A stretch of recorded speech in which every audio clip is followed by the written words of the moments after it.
Ուրեմն Նիկոլ Փաշինյանը իր հիմնական եւ իր ուրեմն գաղափարակիչ պաշտոնյաների հիմնական խնդիրը իրենց իշխանությունը երկարաձգելն է։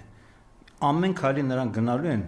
հանուն նրա, որպեսզի երկարաձգեն իրենց իշխանությունը, որովհետեւ Նիկոլ Փաշինյանը քաջ գիտակցում է, որ իշխանազրկումից հետո ինքը եւ իր գաղափարակից պաշտոնյաները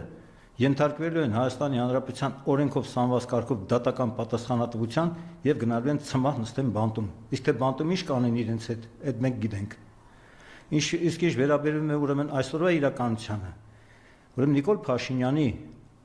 ոչ լրիվ 7 տարվա պաշտոնավարման ընթացքում Հայաստանի պետական պարտքը 6 միլիարդ դոլարից հասել է 12.7 միլիարդ դոլարի։ Միջազգային վալյուտային ֆոնդը, համաշխարհային բանկը այդ գումարները որ տալիս են, տոկոսով են տալիս, հենց այդպես չեն տալիս։ Նիկոլը մեզ բոլորից դրել է տոկոսի տակ։